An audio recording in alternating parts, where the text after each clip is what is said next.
معلش. جايين النهارده علشان بندعم حريه الاعلام، وبنطالب بتحرير التلفزيون المصري من الفاشيه الدينيه من وزير الاعلام الاخواني. بنطالب ان التلفزيون المصري يرجع للشعب. احنا دفعنا ثمن غلطه قطاع الاخبار وقت التغطيه الاعلاميه لثوره 25 يناير.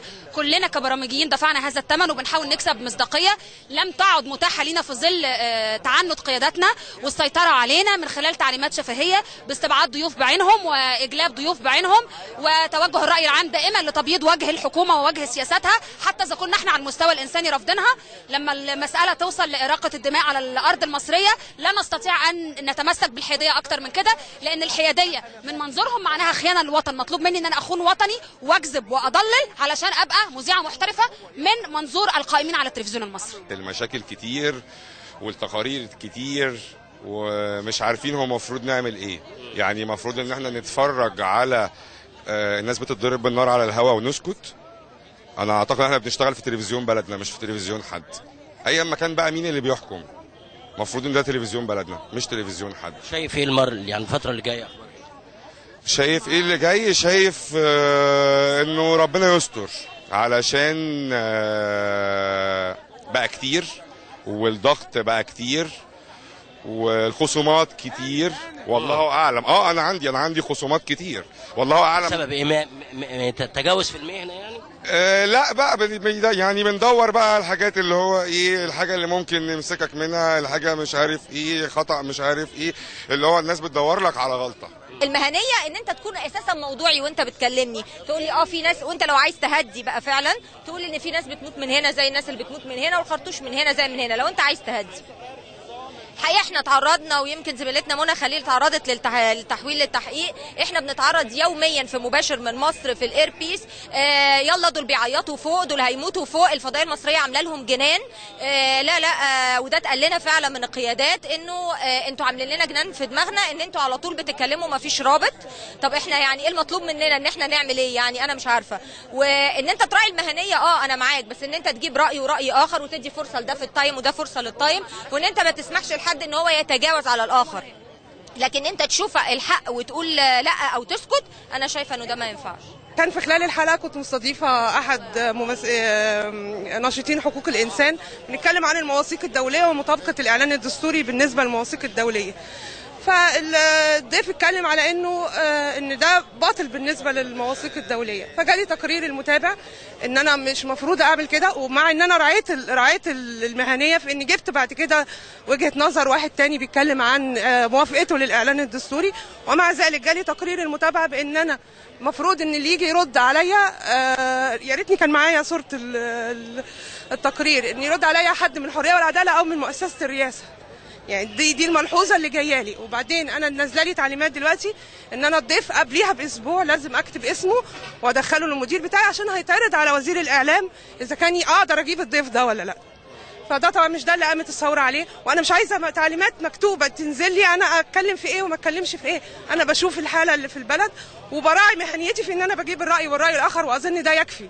لكن ان انا يتفرض عليا ان انا اجيب حد معين او اتكلم في مواضيع معينه، فده شيء غير مقبول. ده تلفزيون الشعب هو اللي بيدفع ضرايبه، والشعب عاوز حاجته تتقول بصدق، لكن التلفزيون رجع تاني خدام السلطه، واحنا رافضين دي. والحمد لله ان في البيت بتاع التلفزيون بتاعنا في لسه ناس بيقولوا كلمه حق، ولما بيقولوا كلمه حق بيوقفوا تمام كده، ومش هاممهم وقف، لان دي مش مشكلتهم، ولا عندهم مشكله، عندهم مشكله يكملوا وهيكملوا.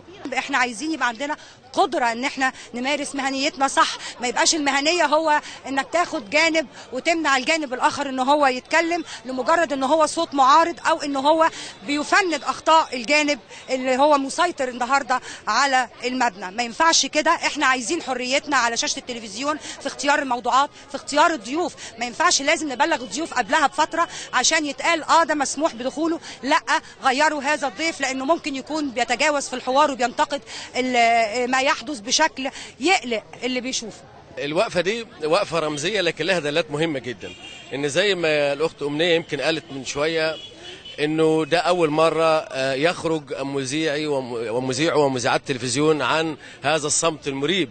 بعضهم مش كلهم يعني الموجودين على الأقل يخرجوا عن هذا الصمت والسلبية ويقولوا لا احنا عايزين حرية تعبير، لا لتكميم الأفواه، لا لأخوانة مفاصل مسبيروا بشكل ممنهج ومنظم ويومي، لا لقمع حرية التعبير، لا للون الواحد في الإعلام، لا لتحويل مؤسسة إعلامية زي مسبيروا ملك للشعب إلى أن تكون مؤسسة إعلامية ملك لجماعة وملك لمرشد وملك لتيار بعينه هو التيار الإسلامي. عايزين النهارده نقول كمان لا لحصار مدينة الإنتاج الإعلامي وهي مؤسسة مؤسسات الدولة. رضي النظام الحاكم أن تحاصر تحت مسميات واهية. ما يحدث حول مدينة الإنتاج الإعلامي نوع من الإرهاب الصريح وجريمة يعني يخجل منها أي نظام عنده ذرة من كرامة، يخجل إن هو يرضى ويسكت لأن اللي موجودين هناك بيهتفوا باسمه. مصر مولعة والشباب بيتقتل ومنعنا ان احنا نجيب ضيوف الا على كيفهم هم. رسالة احنا بنديها لوزير الاعلام، احنا بناخد فلوسنا من مصر، احنا اعلام مصر، احنا اعلام الشعب، احنا مش اعلام نظام. النهارده انا مش واقفه عشان موقفي الشخصي، انا واقفه لان شايفه الاعلام المصري كله تحت التهديد. الخاص والعام.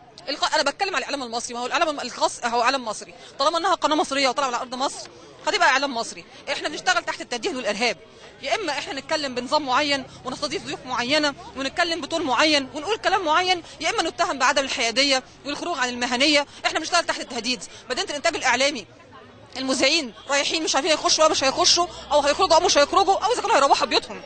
فين تحرك الدوله لحمايه الاعلاميين؟ فين التهديدات اللي بنتلقاها على التليفونات واحنا على الهوا؟ الحلقه بتاعتك مش هتعدي على خير. حصل معاك؟ حصل مرتين. في الاربيز يقول لك احنا اتكلمنا فلان الفلاني وبيقول اللي بتعملوه ده غلط، الحلقه دي مش هتعدي على خير. لينا زميلتنا ايه الموجي اتعرضت لتهديد مباشر باسمها، هنجيبك من شعرك، هنسحلك على الارض، هنطلعك من جوه وباسم، والراجل ده ساب بقى اسمه قال لك انا من لجنه اعلام حزب الحريه والعداله. احنا بنشتغل تحت التهديد. فين القياده اللي اتحركت عشان تحمينا؟ كل حاجه لما نيجي ان يكون في مشكله بيرميها على الاقل منه من رؤساء القطاعات او رؤساء البرامج. يعني احنا مش عارفين نوصل مثلا صوتنا، كده احنا ما بنعرفش نوصل للوزير، الوزير قافل بيبانه وما بنعرفش نوصل له، فبنروح اللي اقل منه رئيس القناه، ما بنعرفش برضو ناخد منه حق ولا باطل. وانا كنت اخر مره على الهواء بصراحه كان معايا جميع الاطياف، حتى كان معايا سليمان الحكيم وهو معارض بارز للاخوان المسلمين.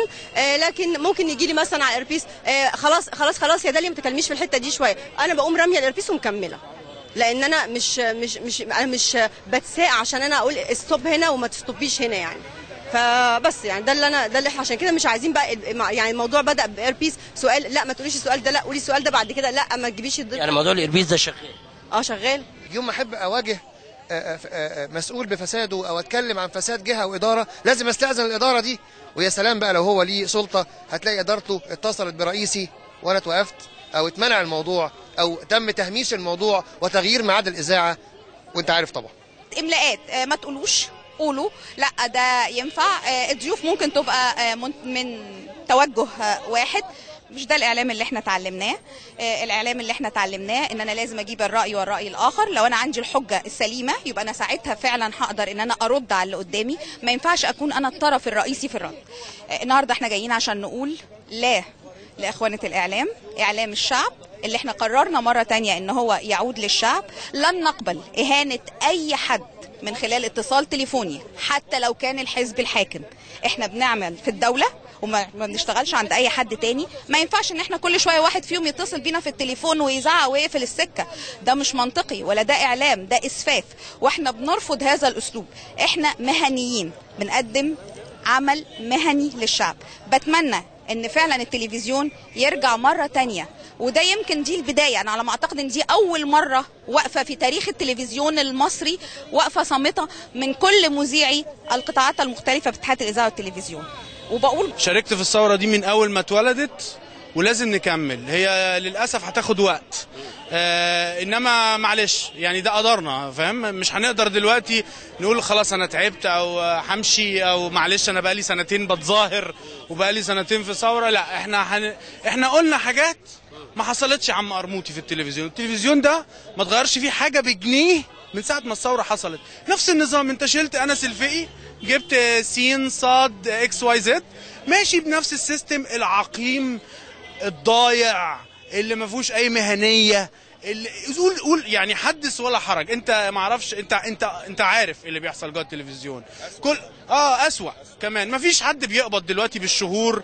القطاعات ما فيش فيها حد ماسكها، ما فيش فكر، ما فيش استراتيجي جديده، ما فيش حد كده يجي يعني مخه كبير متفتح ينقلنا نقله كبيره. النهارده العكس هو اللي بيحصل، نفس الاساليب بنفس الاسلوب بنفس الطريقه هو بيمارس النهارده. احنا بنقول ان احنا مش هنسكت ابدا، وان يمكن دي اول وقفه، لكن احنا مشينا قبل كده مسيره الى الاتحاديه من كام يوم، واحنا كسيدات لينا نشاطات كتيره، لكن للاسف احنا صوتنا ما بيوصلش. الناس كلها بتتهمنا ان احنا متواطئين داخل ماسبيرو. احنا بنحاول ان احنا نقول الراي الحر، راي الشعب، لكن للاسف علينا قيود كتيره جدا. بعضنا بيوقف، بعضنا بيهدد بالاقاله، وكثير من الاشياء بتمارس ضدنا. احنا زمان قالوا علينا فلول، النهارده بيقولوا علينا اخوان. احنا لا احنا فلول ولا احنا اخوان، احنا صوت لهذا الشعب. النهارده دي مصالحه للشعب المصري من الاعلام المصري اللي بالفعل هو صوت لكل مواطن. كانوا زمان علمونا ان احنا صوت للمواطن وعين على المسؤول. اذا كانوا عايزيننا نبقى النهارده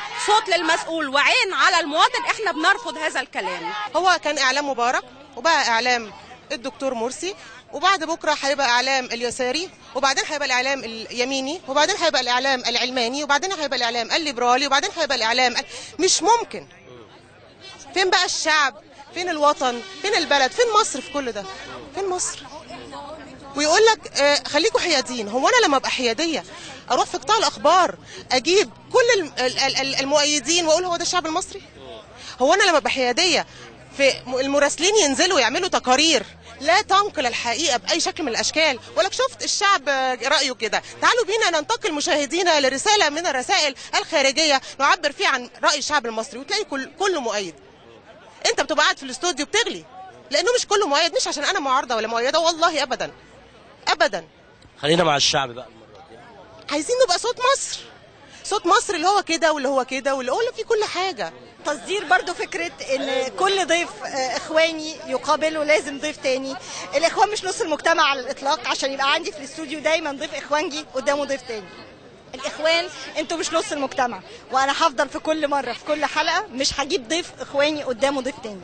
الاخوان فصيل، لو هم تلت المجتمع هيبقى قدامه 2 تانيين ضيوف. هو بيتكلم على ان هو الحاكم دلوقتي، مش بيتكلم على انه هو نص المجتمع. طب وهو علشان الحاكم لازم يبقى موجود بعدد الضيوف. انا كل حلقه لازم المفروض يبقى معايا، لو انا هجيب 2 ليبراليين او واحد عنده اتجاه ليبرالي واحد اشتراكي، يبقى قدامه 2 اخوانجيه. ده مش مطلوب، هو فصيل، هو يحكم، ولكنه مش هو كل الشعب. شايفه المستقبل ايه؟ ربنا يستر. احنا عددنا من هنا ورايح هتزيد قوي، وهناخد مواقف ايجابيه من هنا ورايح. النهارده الدعوه دعوه للمذيعين، بكره او بعد كذا يوم لما هنتفق مع بعض وهنقعد كلنا مع بعض، هتكون الدعوه عامه لكل عاملي اللي جوه ماسبيرو في البرامج، من فنيين لمصورين، مونتاج، اخراج، اعداد. النهارده مذيعين بس.